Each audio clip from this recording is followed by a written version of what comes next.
Hi, everybody. Bob Schwartz here with ACEP. I am really pleased to be speaking with Kathlyn Hendricks. Everybody likes to call her as Katie. And as you probably know, she is a co-author of Conscious Loving. That's how most people know her. And as well, she's written a book called At the Speed of Life. She'll be presenting at the conference. Hi, Katie. How are you? I'm doing just great. It's a pleasure to be with you. Great. I'm really excited that you're going to be talking about presence and authenticity at the conference. Maybe I'd be curious as we begin, um, how do you define presence, especially in terms of as being a therapist, and especially in this context of, um, being the technique of therapy versus the being of the therapist? Well, most people think of presence, especially in a therapeutic setting, is it's all about you and it's nothing about me. And I pour myself into you, and that's what I do as a therapist or a practitioner. And what we found is that presence is actually a verb. I can presence myself. That is, be fully in myself and be able to share my attention with you. And the more that I'm able to give curious attention to myself and then to give curious attention to you, there's something that happens then between us rather than my being a reservoir that you suck dry and then I get burned out. And so Mm, one of the things we're going to be exploring is how to actively use your attention so that you can renew yourself, how to shift from that I'm doing something wrong or I've got to fix you or it's my job to you're like an automobile at a body shop and you just deliver yourself and then I work on you and then you leave in a better state. Presence really allows me to bring myself here to connect fully with another. And then it opens up the possibility of genuine play. That is the exchange in which really everything occurs. If I'm free in my presence, then I can respond to you and I can also activate a response in you so that you can be fully participating in your life, because that's what I see people are really longing for. They're longing for a presence of someone who's being themselves with them, with whom they can be real. And then out of that, there's a very electric thing that can occur where solutions can emerge from the mutual presence of two or more people. wow. Well, so I love this idea of presence as a verb or presencing. Uh, so there's a Let me say a how little bit to, more right? So about how does the people listening to this before they come to the conference, we're hoping that we're going to give them something that they can use right now, and so there's this, like, right, there's the moment that you can't capture. It is what it is. It shows up as it shows up, and right. yet there are probably rules or strategies that kind of increase the probability of that great moment Yes. In occurring. fact, let me show you something that people can do right now. So mostly, one, people are sitting and when they're working Right. with each other. Yeah. So you've eliminated over 95% of your intelligence by sitting. And so if you are going to sit, you need to be moving. So even if you just get a little bit of movement going in your spine, and you can just try that out right now, Uh-huh. what you'll find is that your breath opens. And when your breath opens, you move out of what I call the fear trance, where you're stuck, you're trying to do a good job, you're Mm. thinking, you're all up in your head, you're not using your body Uh-huh. intelligence, which really Uh-huh. allows you to connect intuitively. And there's actually research on this that if you take three connected breaths, three easy connected breaths, and you change your physical Right. position, Well, this that is this is is this is the most fun interview I've had yet.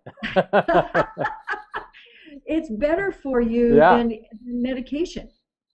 This is so And fascinating.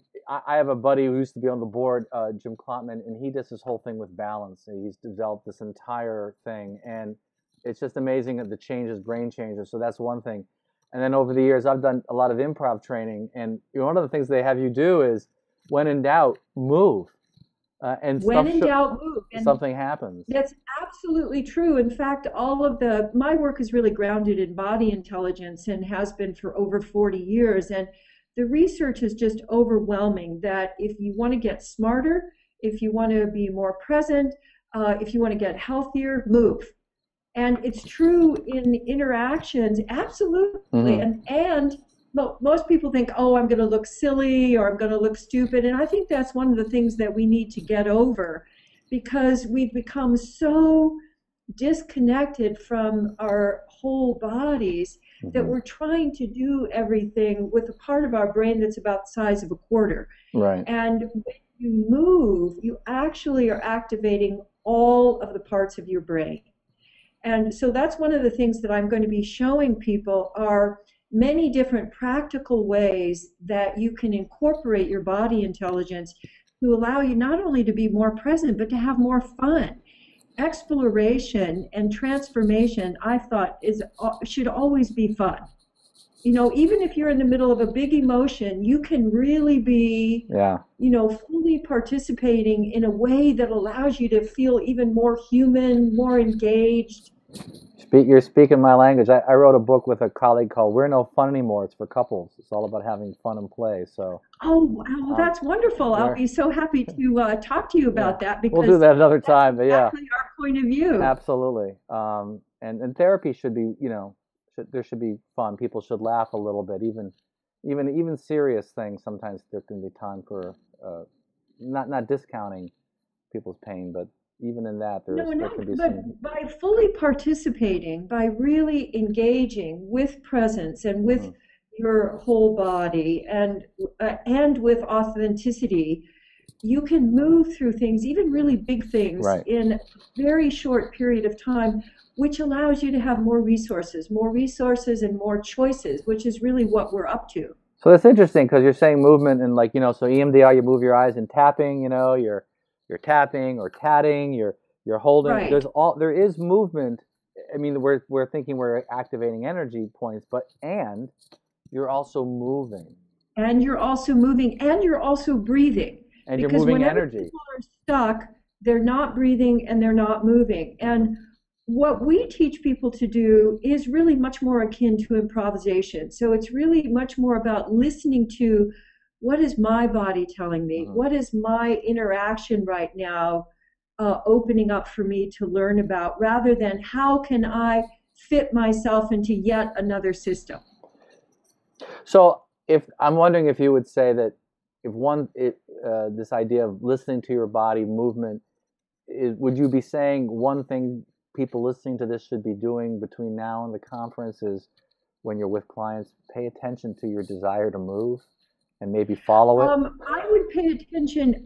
You may not even have a desire to move, because it might have been educated out of you. So I would really recommend that you maybe even set a little timer, and then when the timer goes off, you and your client change positions, or you get up and you walk around together, or you have the person try on, when they're really upset, what does their body want to do? And you mirror that with them, so that you start simply including the body. And one question that I really like to use a lot, even when I'm doing more talking with people, is the question, how are you experiencing this in your body right now? And even if they don't get an answer, there's this move of taking attention from up here to, oh, what's going on in this vast rest of me where my 50 trillion cells are all dancing in community. Right. That's fascinating. I mean, again, I'm just interested in how, again, if we're thinking of, say, EFT, again, you're starting at the top, by the end you're down here, you're crossing this, there's crossing the midline here, and there's crossing this line here. Yeah. And there's the whole down there too, where people hardly ever give any attention. And where your creativity and your Right. groundedness all comes from. Right. So there's And so many same with wonderful chakras. things. You're Yeah, down, you're going down all of the there. chakras, Yeah. but all of those, I think in some way, all of those systems then give people something else they've got to learn. And Yeah. what we have really specialized in is the simple and powerful ways that you can learn to be your own messenger, that you can really learn to be your own therapist and your own creative artist, because your body is really a source of your creativity as well as resolution for problems. One of the other big things, Bob, that I want to take a look at with the group when I'm there is the problem of fear, what I call the fear trance, that it looks like most of the culture has been in for a very long time. Got worse And in 2001. it got way worse, and then it got way worse. So so Yeah. what happens though, Sophocles over 2,000 years ago said, when I'm scared, everything rustles. So when I'm scared, I look through a certain viewpoint and everything looks scary. And how that translates into any kind of relationship is that it's much easier to say, it's you. You're the problem. You're the other.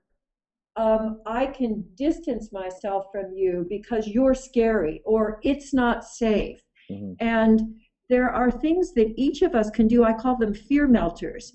And we can just do one of them right now, because Sure. mostly when people get scared, they either fight, flee, freeze, or faint. Right. And the freeze one is really common to most people, where you get that startle response, Hmm. and somebody might say to you, well, just relax. And it's kind of impossible to do that when you're in the middle of being scared. But what I've found is that people can wiggle their fingers and toes. And if they start wiggling their fingers and toes, then everything else can start to thaw out. Hmm. And then they take a breath, and then they're present again. And so you can move from fear to flow, which allows you to actually respond to your life. So I want to teach everybody the 4 fear melters so that they can begin using them right away. Nice. I like simple. Simple's good. It takes, you know how many years it takes to make things simple? I'm sure Right. you do. Oh yeah. Mark Knopfler, the great guitarist, said, Oh, I yes. spent half my life learning to play all the notes, and now I'm spending the second half of my life learning not to play the notes. And Yes. Picasso said the same. Pretty much, Yeah. we all say the same. I think as you get older, it's like finding that space and how to do Finding it. that space. And How to then do it I know it's such simple. a wonderful thing to have a conference like this where we can share Yeah. these best practices with each Yeah. other, and so people aren't having to reinvent the wheel all over the Right. place. Right. Right. Well, this has been great. I think I know I'm feeling a little more flowed than I did a few minutes ago. It's three. It's Super. 3 o'clock here. I know it's 12 o'clock your time, but it's Friday, and it's like Friday, right? Friday. No, it's Time to flow. So I am looking forward to seeing you at the conference, and I think this has been great. So thanks so much, folks. I Oh, hope you're you so will see welcome. I look forward to seeing you in person. Thank me you. too. Thank you. All right. Take care. Bye. Bye bye now.